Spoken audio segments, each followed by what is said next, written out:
Welcome. This is the B2B Marketing Show by Impress Labs, and I'm Steve Farnsworth. This week, the B2B Marketing Show by Impress is looking at how the life science industry is changing as digital makes deep impacts. I'm going to talk with Beth Wilers, Director of Life Sciences at Impress Labs. Welcome, Beth. Hello. Thank you for having me. Absolutely. Life science is definitely very interesting. We're going to dig down deeper into that in terms of what's going on in terms of marketing these days. But I'd love to get kind of your baseline about your marketing philosophy and how that's changed over time. Yeah, I think that marketing in general, regardless of your industry, doesn't change. It's about your audience, who you're trying to talk to, and your customer. What are your customer's goals?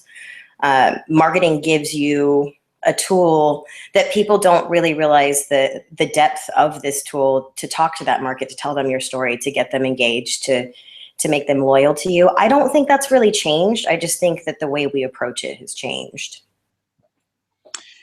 Well, let's talk a little bit more about that. As digital marketing evolves, how are life science brands' marketing departments changing? That's a big one. You know, life sciences we've talked about this offline, but life sciences is parallel in some ways to semiconductors maybe 2 decades ago.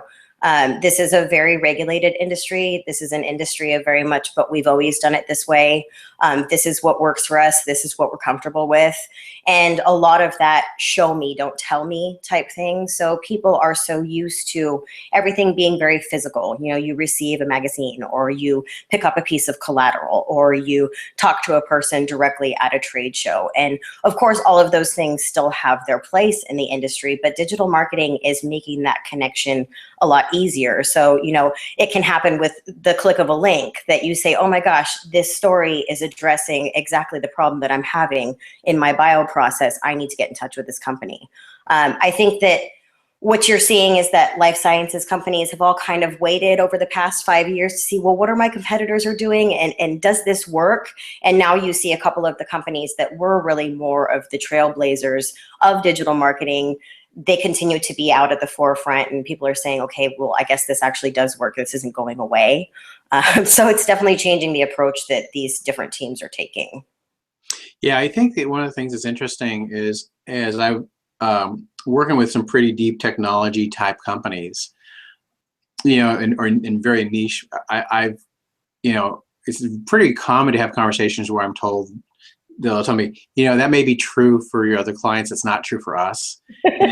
But now that we have things like Google Analytics and all these free tools, that as soon as I turn those things on and start tracking data for them, I've had people say, like, again, very niche type areas. I had a client who didn't have a responsive website.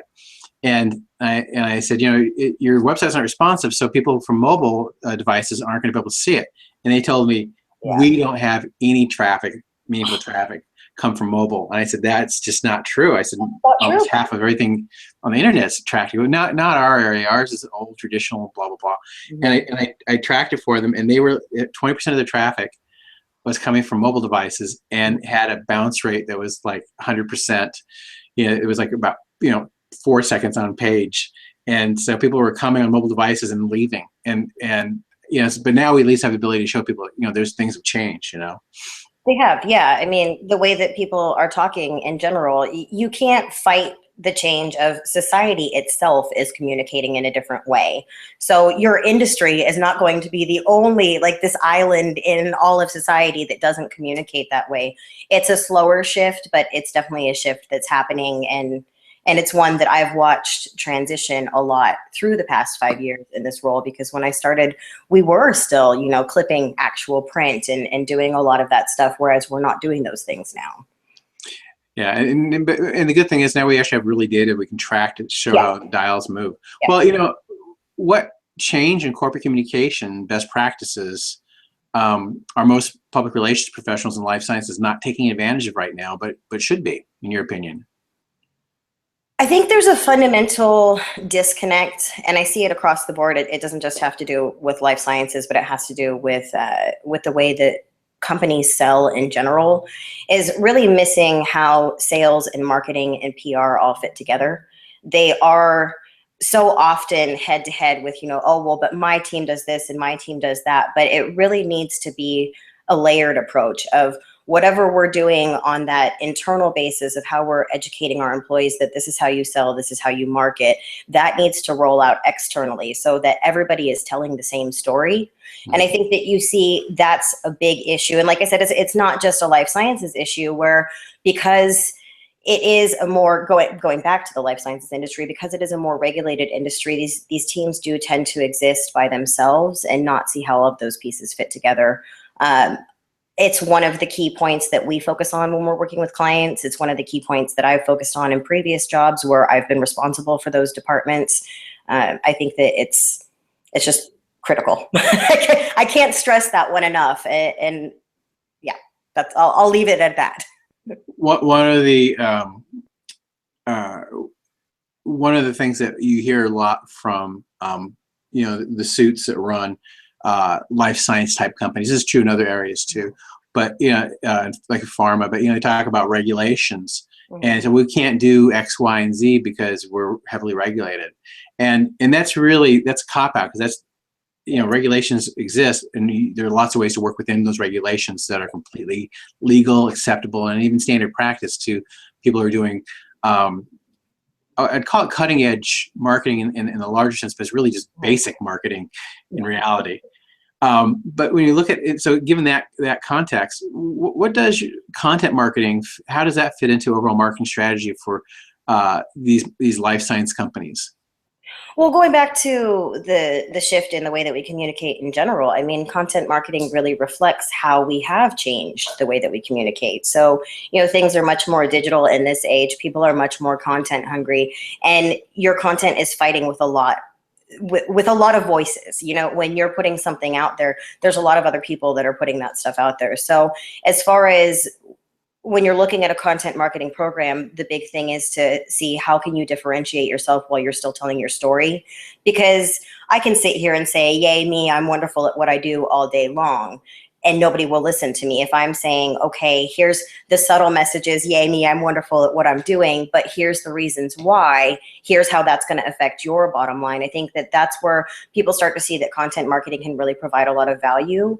It's also one of the elements of digital marketing that you can really track well.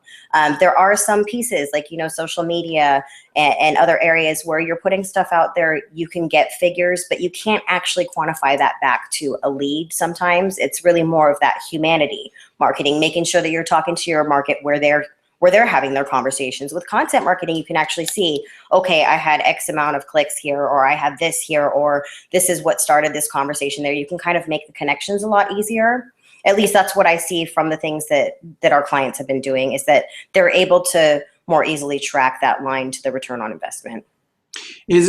Are there any content programs that either you have done or ones that you've seen that you think are really good examples of that? Nothing pops up to the top of my mind. I think the goal when you're putting together any content marketing program is being comprehensive. A lot of people start and get excited, and then it just dies. And that's a big failure of such a great resource. You have this opportunity to tell the story, to engage people, to do things in a different way, and to really stand out, especially in the life sciences industry, because there's not a lot of people doing it well. There's people that are trying to do it, but they're not doing it well. If you're not actually making that a full program and carrying it through and keeping that line of communication going and making that content relevant and something that people look forward to, then it ends up being a waste of time and money in the front end because you're not getting what you wanted in the back end. So it's an investment. Yeah, I think that's a great point. One of the things that, just like, just thinking about it off the top of my head, and please correct me, because as I don't work with people in regulated industries, like that's just not where the demand is for a lot of the content that I create. But my head thinks about, if you're a life science company and you're blogging on things that are happening within your industry, changes. And it's easy if you're doing like one blog out of your blog schedule is dedicated to something happening in your industry area. That would be really easy, like after 6 months, when you have like 6 blogs, or even a year or whatever, you have 12 of these blogs, you can easily put those together in a nice ebook.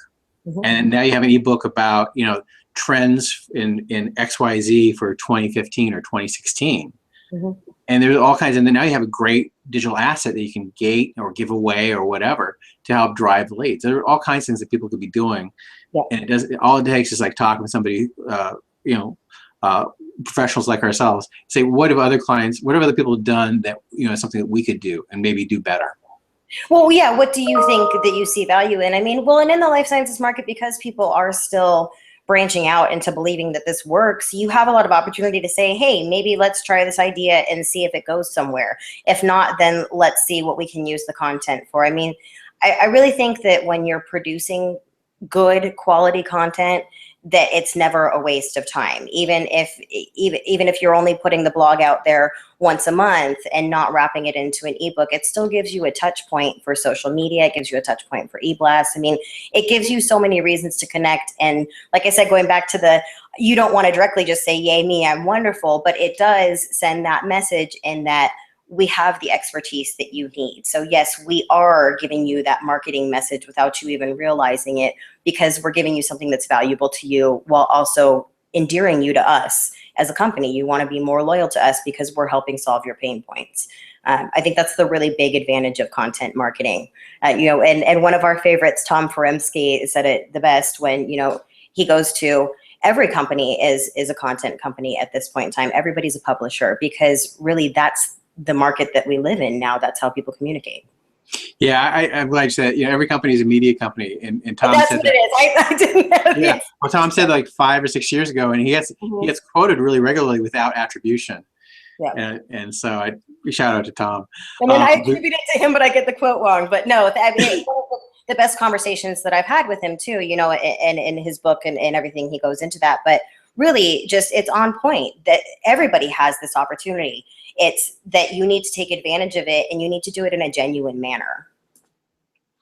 When given this, and kind of as the market pressures increase and digital becomes even more of a reality for holdouts like a lot of life science companies, how do you see digital marketing developing over the next 3 to 5 years? Well, I'm already seeing a change. So I got into this game about 5 years ago, where, like I said, we were still doing a lot of stuff via fax and clipping things and scanning things, which we still do, but it's all digital now these days. The transition of watching a couple of the different publications go online, things merge, blogs are really starting to come up and actually have value. Their followers are proving to be really great resources to people. And then it allows more niche content to be put there. So I think you're just going to see it trending up and up, especially as people start to trust it more. And the FDA has also really, from the straight pharma side, the FDA has also stepped in to provide people with some of those guidances on what is and is not okay for digital marketing.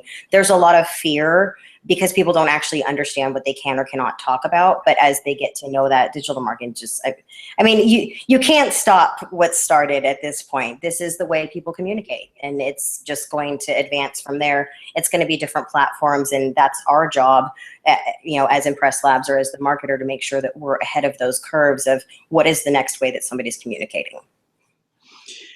It's interesting. When you look back at your past marketing positions, what have you learned from your past ones in terms of skills or perspectives or traits that really have prepared you for your current role?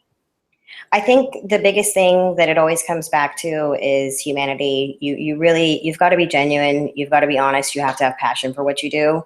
And you have to admit when you don't know something. I mean, I didn't come from a life sciences background, right? My background is sales and marketing. I've learned the industry. I've trained myself into the industry. I've taken classes. I've sat and I've talked to the scientists. I'm only going to learn to a certain level, right? I'm never going to be that PhD.